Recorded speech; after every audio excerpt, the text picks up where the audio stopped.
In our latest episode, as the temperatures plunge, we find novel ways to keep ourselves warm. We discover a whole new room bigger than our London apartment. And there is yet another surprise waiting for us on arrival back in the UK.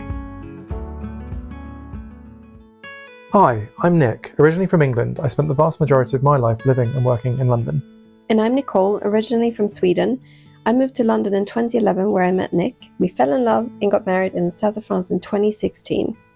We took the bold decision to follow our dreams and bought an abandoned chateau in the Dordogne in 2021 and moved to France full-time in the autumn of 2022. Our Chateau Adventures chart the highs and lows of our journey to renovate and restore this crumbling chateau. We'll be learning a whole new set of skills and testing our resilience along the way as we take on the renovation of a lifetime to breathe new life into this historic building, while trying to balance all of that with the joys and challenges of parenthood and running our own well-being leadership business. Greetings from the chateau. We wanted to catch you at the beginning of this episode before we get stuck in to yet another episode of the Chateau Adventures, just to kind of share a few really exciting updates.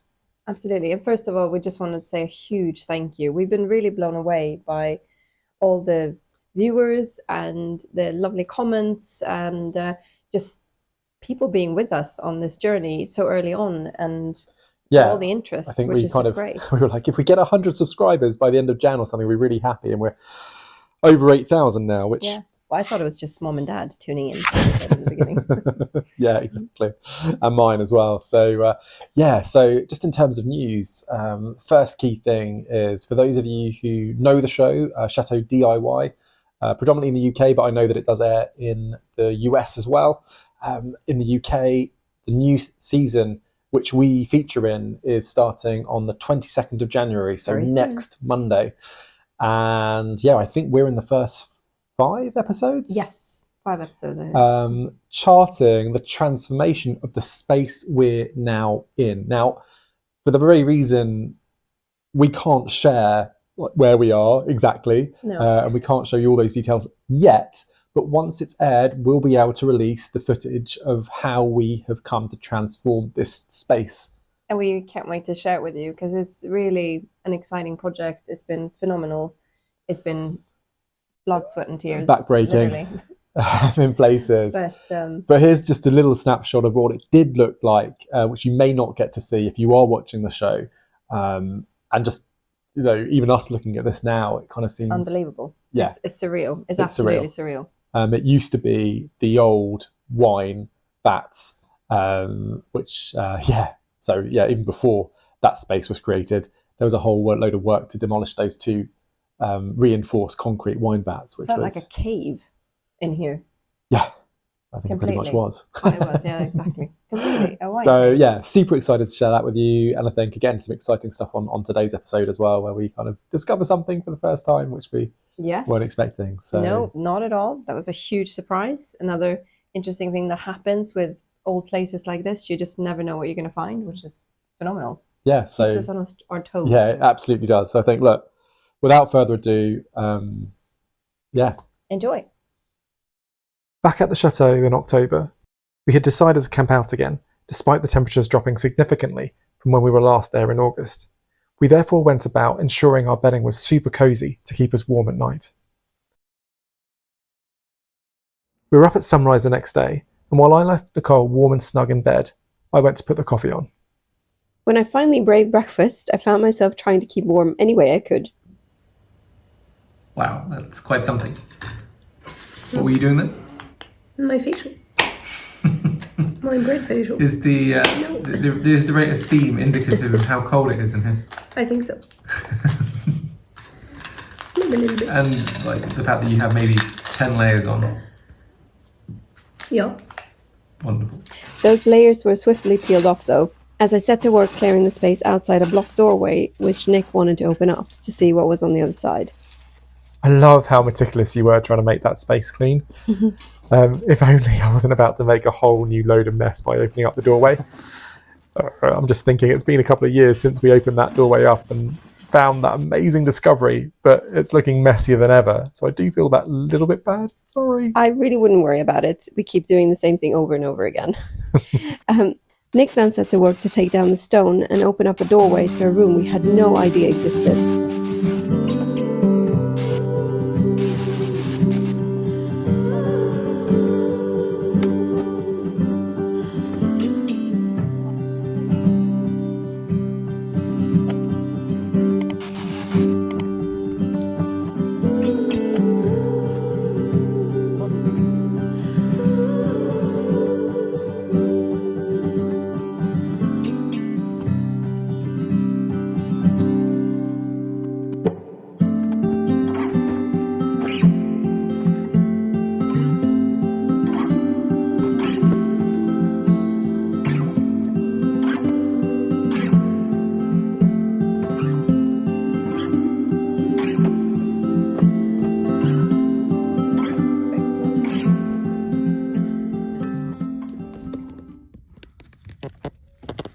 Oh, wow. Amazing. What can I see? And what a discovery. It turned out to be a space as big, if not bigger, than our London apartment. We had assumed the doorway gave onto a room further along, above the most eastern part of the chateau, but it turns out it was a huge space we simply had not factored into our plans.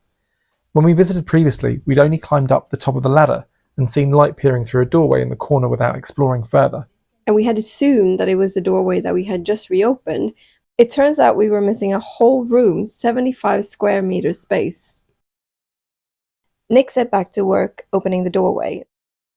As he continued to open the doorway, both of us were buzzing with excitement at the possibilities. We had yet to figure out where we were going to have our master bedroom, and it actually turns out that this space would be just perfect. It was such an exciting discovery, but the low roof at one end seemed like such a waste of space.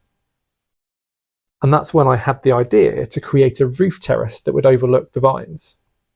With his and her walk-in wardrobes either side of the doorway to the terrace. That was, I think, my idea.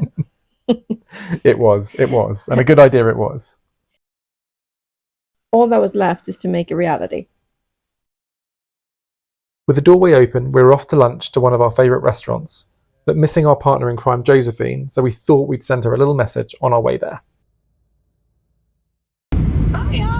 Hi, Josephine! I just wanted to say we're thinking of you as we're going to Issigeac for lunch. We wish you were here. Yeah, and we've even picked some figs for later, so definitely be thinking of you when we're eating those. But it's good to know they last quite a few months, so yeah, for next time you're here. And the other side of the chateau, the figs are really coming into their own now. The other ones are little raisins now, but it's really good to see. So yeah, we can't wait for you to come again. Yeah, and we'll be treating you to lots more lovely lunches. Indeed. Lots of love. Take care. Love you. Bye. Bye. Arrived that latter year, we sat down in what was actually pretty glorious sunshine. It was beautiful. And autumn is my absolutely favourite time to eat out in restaurants. The produce is absolutely amazing, from the nuts to the mushrooms, all the beautiful meats. It's just phenomenal. The figs they still have, the blackberries.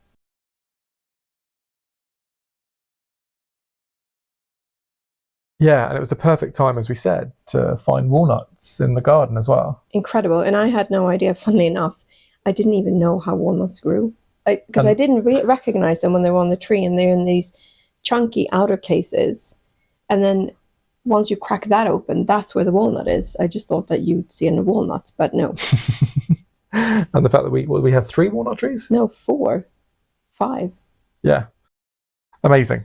And then, as it was a short trip, we only had kind of a final day to get stuff done, so we were up early again for a brisk morning walk in the cold. We love our walks there. We do love They're our gorgeous. walks, especially when the sun is shining.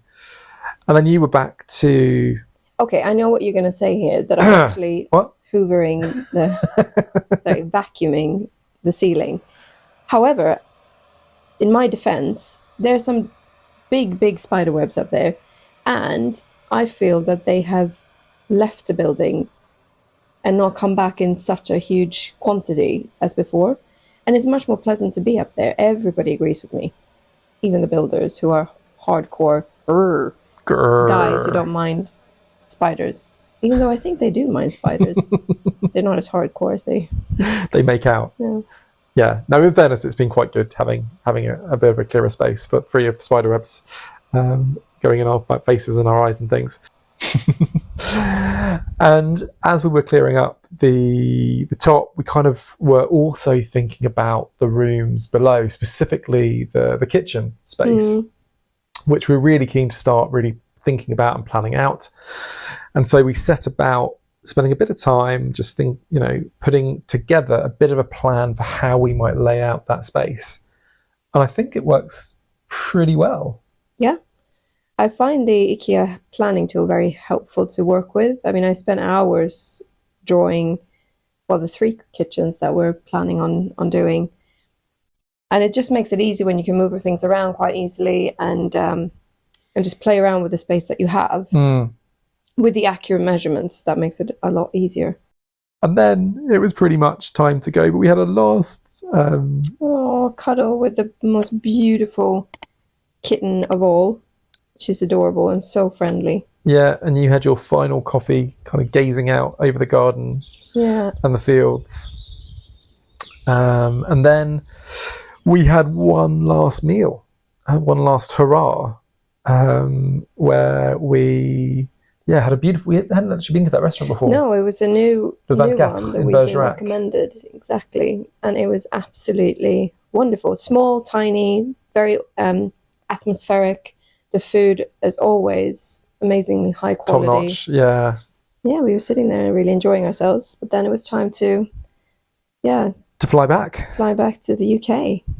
Over some glorious skies, admittedly, although as soon as we obviously landed back in the UK, it was pretty...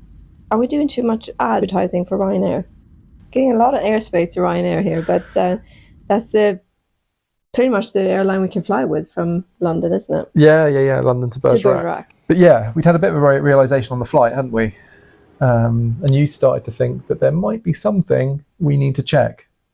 Yes, it was... I wasn't feeling 100% myself. So the first thing we did when we landed was that I went to the chemist and then took myself off to the ladies. The Stansted toilets at the... very luxurious. You were waiting outside. Apprehensively. And it's all kind of a blur to me now, but I just walked up to you and then... Showed me the test result. Yeah. And... which was, positive. we were having a baby.